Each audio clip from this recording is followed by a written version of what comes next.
സംസ്ഥാനത്തെ തദ്ദേശ സ്വയംഭരണ സ്ഥാപനങ്ങളിലേക്കുള്ള തെരഞ്ഞെടുപ്പിനുള്ള അന്തിമ വോട്ടർ പട്ടിക പ്രസിദ്ധീകരിച്ചിരിക്കുന്നു. വോട്ടർ പട്ടിക സംബന്ധിച്ച പൂർണ്ണ വിവരങ്ങൾ സംസ്ഥാന തെരഞ്ഞെടുപ്പ് കമ്മീഷൻ ഇന്ന് പ്രസിദ്ധീകരിക്കും. വോട്ടർ പട്ടിക അന്തിമമായതോടെ നവംബർ ആദ്യ ആഴ്ചയിൽ തെരഞ്ഞെടുപ്പ് വിജ്ഞാപനം പുറപ്പെടുവിച്ചേക്കും. സഫാൻ വി പി വിവരങ്ങൾ നൽകും തിരുവനന്തപുരത്ത് നിന്ന്. സഫാൻ, ഇനിയിപ്പോൾ ഒരു തദ്ദേശ തെരഞ്ഞെടുപ്പിനുള്ള ഒരുക്കങ്ങൾ, അതിന് മുന്നോടിയായുള്ള അന്തിമ വോട്ടർ പട്ടികയ്ക്കായി കഴിഞ്ഞിരിക്കുന്നു. ഇനി നമ്മൾ കാത്തിരിക്കുന്നത് ഒരു വിജ്ഞാപനത്തിനേക്കാണ്. അപ്പോൾ വിജ്ഞാപനം എപ്പോൾ വരും, ഏകദേശം ഏത് സമയത്തായിരിക്കും തെരഞ്ഞെടുപ്പ് നടക്കുക എന്നൊക്കെ അറിയാനുള്ളൊരു കൗതുകം കൂടിയുണ്ട്. എന്തൊക്കെയാണ് വിവരങ്ങൾ സഫാൻ? Jilsy, good morning. ഇന്നലെ രാത്രി വൈകിയാണ് സംസ്ഥാന തെരഞ്ഞെടുപ്പ് കമ്മീഷൻ അന്തിമ വോട്ടർ പട്ടിക പുറത്തിറക്കിയിട്ടുള്ളത്. ഇതിൽ 2.84 കോടി വോട്ടർമാരാണുള്ളത്. കഴിഞ്ഞ കരട് പട്ടികയെ അപേക്ഷിച്ച് 1,34,000 വോട്ടർമാർ അധികമായിട്ടുണ്ട്. ഈ പ്രാവശ്യം 2 ഘട്ടങ്ങളിലായിരുന്നു വോട്ടർ പട്ടികയിലെ പുതുക്കൽ നടപടികൾ ഉണ്ടായിരുന്നത്.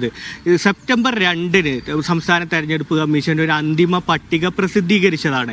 ഇതിനുശേഷം തെരഞ്ഞെടുപ്പ് കമ്മീഷൻ ഒരു സവിശേഷ നമ്പർ അവതരിപ്പിച്ചതിന് പിന്നാലെയാണ് വീണ്ടും തെരഞ്ഞെടുപ്പ് കമ്മീഷൻ ഈ വോട്ടർ പട്ടിക പുതുക്കുന്നതുമായി ബന്ധപ്പെട്ടുള്ള നടപടികൾ ഉണ്ടാകുന്നത്.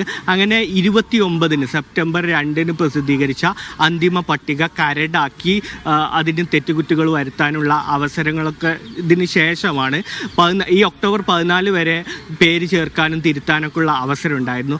അതിൻ്റെ ഒരു ലിസ്റ്റാണ് ഇന്നലെ പ്രസിദ്ധീകരിക്കുമെന്നാണ് സംസ്ഥാന തെരഞ്ഞെടുപ്പ് കമ്മീഷൻ അറിയിച്ചിരുന്നത്. ഇന്നലെ ഒരു 10:30 കൂടിയാണ് ഇതുമായി ബന്ധപ്പെട്ടുള്ള വിവരങ്ങൾ തെരഞ്ഞെടുപ്പ് കമ്മീഷൻ പുറത്ത് വരുന്നത്. 2.84 കോടി വോട്ടർമാരാണുള്ളത്. ഇതിലെ പൂർണ്ണ വിവരങ്ങൾ, ഇതിൽ എത്ര സ്ത്രീ വോട്ടർമാരുണ്ട്, എത്ര പുരുഷ വോട്ടർമാർ അടക്കമുള്ള പൂർണ്ണ വിവരങ്ങൾ തെരഞ്ഞെടുപ്പ് കമ്മീഷൻ ഇന്ന് പുറത്ത് വിടും എന്നാണ് അറിയാൻ കഴിയുന്നത്. അന്തിമ വോട്ടർ പട്ടിക പുറത്ത് വന്നതോടുകൂടി തെരഞ്ഞെടുപ്പ് വിജ്ഞാപനം ഇനി എപ്പോഴുണ്ടാകുമെന്നാണ് ഉറ്റുനോക്കുന്നത്. കാരണം ഇനി തെരഞ്ഞെടുപ്പ് കമ്മീഷന് മുന്നിലുള്ള ഒറ്റ കാര്യം മാത്രമാണ്, ഈ അധ്യക്ഷ സ്ഥാനത്തേക്കുള്ള സംവരണ നറുക്കെടുപ്പ് മാത്രമാണ് നടക്കാനുള്ളത്.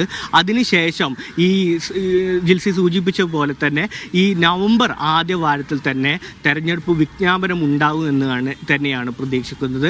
ആ അർത്ഥത്തിൽ തെരഞ്ഞെടുപ്പുമായി ബന്ധപ്പെട്ട് കമ്മീഷൻ ചെയ്യേണ്ട എല്ലാ കാര്യങ്ങളും ഇതോടുകൂടി പൂർത്തിയാകുകയാണ്. ഇനി തദ്ദേശ സ്ഥാപനങ്ങളിലെ അധ്യക്ഷന്മാർക്കുള്ള സംവരണം കൂടി നടപ്പാക്കുക എന്നുള്ള കടമ്പ മാത്രമാണ് തെരഞ്ഞെടുപ്പ് കമ്മീഷൻ മുന്നിലുള്ളത്.